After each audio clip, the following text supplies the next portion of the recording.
ಈಗಾಗಲೇ ಪ್ರಮೋಷನ್ ಆಗಿರ್ತಕ್ಕಂಥ ಆಯುಷ್ಮತಿ ಮಂಜುಳಾ ವಾಯ್ದಡ್ಡಿ ಅವರೇ,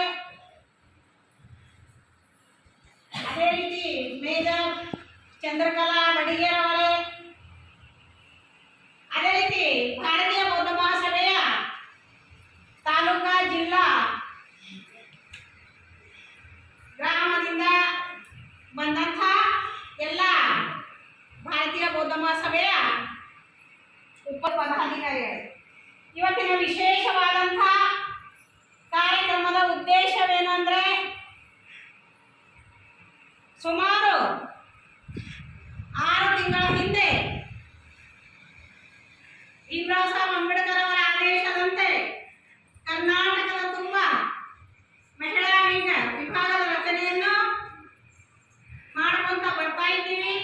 ಮೊಟ್ಟ ಮೊದಲು ಕರ್ನಾಟಕದಲ್ಲಿ ಬೀದರ್ ಜಿಲ್ಲೆಯಲ್ಲಿಯೇ ಮಹಿಳಾ ವಿಂಗನ್ನು ನಾವು ರಚನೆ ಮಾಡಿದ್ದೇವೆ. ತದನಂತರ ಶೋಭಾ ಮೇಡಮ್ ಅವರು ಬೀದರ್ ಜಿಲ್ಲೆಯ ಅಧ್ಯಕ್ಷರಾಗಿ ಇಲ್ಲಿಯವರೆಗೆ 5 ತಿಂಗಳ, ಕೇವಲ 5 ತಿಂಗಳಲ್ಲಿ ಅವರು ಅತಿ ಶ್ರಮಪಟ್ಟು ಬಾಂಬೆ ಕೇಂದ್ರದಿಂದ ಬಂದಂತ ಆದೇಶದಂತೆ ಅವರು ಒಂದು ಸರ್ಕಾರಿ ಹುದ್ದೆಯಲ್ಲಿದ್ದರೂ ಕೂಡ ಪ್ರತಿ ಸಂಡೆ ಸಮಯ ಕೊಟ್ಟು ಇಡೀ ಬೀದರ್ ಜಿಲ್ಲೆಯಲ್ಲಿ ಸುಮಾರು 7 ತಾಲೂಕುಗಳಲ್ಲಿ ಮಹಿಳಾ ವಿಂಗಗಳನ್ನು ರಚನೆ ಮಾಡಿದ್ದಾರೆ. ಸಾಧಕರ ಹಾಕಬೇಕು ನೋಡಿ, ಎಲ್ಲಿಯೂ ಕೂಡ ಮಹಿಳಾ ವಿಂಗ ಇಷ್ಟು ಫಾಸ್ಟ್ ಆಗಿ ಆಗಿಲ್ಲ. ಓನ್ಲಿ ಬೀದರ್ ಜಿಲ್ಲೆಯಲ್ಲಿ ಮಾತ್ರ. 2 ತಿಂಗಳ ಹಿಂದೆ ನಾವು ಬೆಳಗಾವಿ ಜಿಲ್ಲೆಯಲ್ಲಿ ಮಹಿಳಾ ವಿಂಗ್ ಮಾಡಿ ಬಂದಿದ್ವಿ, ಧಾರವಾಡ ಜಿಲ್ಲೆಯಲ್ಲಿ ಕೂಡ ಮಹಿಳಾ ವಿಂಗ್ ಮಾಡಿ ಬಂದಿದ್ವಿ. ಇನ್ನು ಗುಲ್ಬರ್ಗ ಜಿಲ್ಲೆಯಲ್ಲಿ ಆಗಿಲ್ಲ. ಬಟ್ ಇವರು ಇಷ್ಟೊಂದು ತೀವ್ರಗತಿಯಲ್ಲಿ ಈ ಮಹಿಳಾ ವಿಂಗ ರಚನೆ ಆದ್ಮೇಲೆ ಧಮ್ಮದ ಕಾಲೆಯಲ್ಲಿ ಪ್ರಗತಿ ಆಗ್ತಾ ಇದೆ ಅಂದ್ರೆ ಕೇವಲ ಬೀದರ್ ಜಿಲ್ಲೆಯ ಮಹಿಳಾ ವಿಂಗ್ ವತಿಯಿಂದ ಅಂತ ನಾನು ಇಲ್ಲಿ ಅತಿ ಗೌರವದಿಂದ ಹೇಳಲಿಕ್ಕೆ ಇಷ್ಟಪಡ್ತೀನಿ.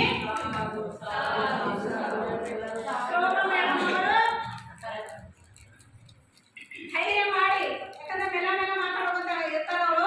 ಮೇಡಮ್ ಅವರೇ, ನಾವು ಯಾವ ಕಾರ್ಯಕ್ರಮ ತಗೋಬೇಕು, ಯಾವ ಶಿಬಿರಗಳನ್ನು ತಗೋಬೇಕು ಅಂತ ಮೊಟ್ಟ ಮೊದಲು ಹೇಳಿದೆ. ನೀವು ಟೈಮ್ ಆಗ್ತಾ ಇದೆ, 6 ತಿಂಗಳ ಒಳಗಾಗಿ ನೀವು ಕಾರ್ಯಕರ್ತ ಶಿಬಿರ ಮಾಡಬೇಕು. ಒಂದು ಮೀಟಿಂಗ್ ಕೂಡ ಮಾಡಿಲ್ಲ.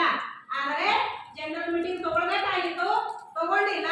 ಆದರೆ ಒಂದೇ ಕಾರ್ಯಕರ್ತ ಶಿಬಿರ, ಚಿಂತನ್ ಶಿಬಿರ ಮಾತ್ರ ನೀವು ತಗೊಳ್ಳೇಬೇಕು ಅಂದಾಗ ಪಾಪ ಅವರು ಒಮ್ಮೆಲೆ ಪುರುಷವೆಂದ ನಮ್ಮ ಆದರಣೀಯ ಗಂಡಾಳಿ ಸರ್ ಅವರ ಒಂದು ವಿಚಾರವನ್ನು ಅವರು ಕೇಳಿ ಅವರ ಒಂದು ಸಮ್ಮುಖದಲ್ಲಿ ಶೋಭಾ ಮೇಡಮ್ ಅವರು ನಮಗೆ ರಾಜ್ಯ ಮಟ್ಟದ ನಮ್ಮ ಮಹಿಳಾ ವಿಂಗದ ಲೆಟರ್ ಬರೆದರು. ಏನ್ ಲೆಟರ್ ಬರೆದರು ಅಂತಂದ್ರೆ, ಪುಟ್ಟಮಣಿ ಅವರು ಉತ್ತರ ಕರ್ನಾಟಕದ ಮಹಿಳಾ ವಿಂಗ ಅಧ್ಯಕ್ಷರಿದ್ದಾರೆ. ಪಾಪ ಅವರು ಈಗ ಮೇಜರ್ ಆಪರೇಷನ್ ನಲ್ಲಿದ್ದಾರೆ. ಅದಕ್ಕಾಗಿ ನಾನು ಅವರಿಗೆ ಪರ್ಮಿಷನ್, ನಮ್ಮ ವೈಲಾಸ್ ಹೇಗಿದೆ ಅಂದರೆ ಭಾರತೀಯ ಬೌದ್ಧ ಮಹಾಸಭೆಯ ಒಂದು ರೂಲ್ಸ್ ಹೇಗಿದೆ, ನಿಯಮ ಹೇಗಿದೆ, ಅದಕ್ಕೊಂದು ಪ್ರೋಟೋಕಾಲ್ ಇದೆ. ಆ ಪ್ರೋಟೋಕಾಲ್ ಪ್ರಕಾರ ನಾವು ಕಾರ್ಯಕ್ರಮಗಳನ್ನು ಮಾಡಬೇಕಾಗ್ತದೆ. ಅದಕ್ಕಾಗಿ ನಾನು ಸೆಕ್ರೆಟರಿ ಇದ್ದೀನಿ, ನನಗಂತೂ ಪರ್ಮಿಷನ್ ತಗೊಳ್ಳಿಕ್ ಬರಲ್ಲ ಅಂತ ಪುಟ್ಟಮಣಿಗೆ ನಾನು ಫೋನಿನ ಮುಖಾಂತರ ಮಾತಾಡಿದಾಗ ಅವ್ರು ಹೇಳಿದ್ರು, ನಾನು ಸದಾ ಮೇಜರ್ ಆಪರೇಷನ್ ಇದ್ದೀನಿ, ಅದಕ್ಕಾಗಿ ಅಕ್ಕ ನೀನೇ ತಗೊಂಡ್ಬಿಡಿದಾಗ ನಾನು ಮಾತಾಡಿ ಸರ್ ಅವರಿಗೆ ಬಾಬಾಯಿ ಮಾತಾಡಿದೆ. ಸರ್ ಈ ರೀತಿ ಆಗಿದೆ ಅಂತ. ಅಯ್ಯೋ ಪಾಪ, ನಾನು ಕೂಡ ಪುಟ್ಟಮಣಿ ಮೇಡಮ್ ಅವರಿಗೆ ಶುಭೇಚ್ಛೆ ಕೋರ್ತೀನಿ ಅಂತಕ್ಕಂಥ ಮಾತಾಡಿ मानकड़े सर वैशाली ताई मैडम वाले आप लेटर लिखो, शोभा मैडम से आपको लेटर लिखना, आप बॉम्बे को लेटर भेजना अंದಾಗ ಇಮಿಡಿಯೇಟ್ ಶೋಭಾ ಮೇಡಮ್ ಅವರು ನನಗೆ ಲೆಟರ್ ಬರೆದರು, ನಾನು ಬಾಂಬೆಗೆ ಲೆಟರ್ ಬರೆದು ಇಮಿಡಿಯೇಟ್ 1 ಗಂಟೆಯಲ್ಲಿ ಇದು ಪರ್ಮಿಷನ್ ಲೆಟರ್ ಕೊಟ್ಟರು.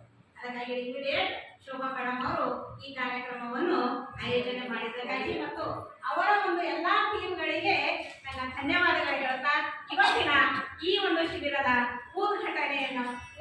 ಉದ್ಘಾಟಕರಾಗಿ ನನ್ನನ್ನು ಕರೆಸಿ ಮಾತಾಡಲಿಕ್ಕೆ ಅನುವು ಮಾಡಿಕೊಟ್ಟಂತ ನಿಮ್ಮೆಲ್ಲರಿಗೂ ಮತ್ತು ಈಗಾಗಲೇ ಉದ್ಘಾಟನೆ ಆಗಿದೆ ಅಂತಕ್ಕಂಥ ಘೋಷಣೆ ಮಾಡಿ ನಾನು 2 ಮಾತುಗಳನ್ನು ಮುಗಿಸ್ತೇನೆ. ಜೈ ಹಿಂದ್.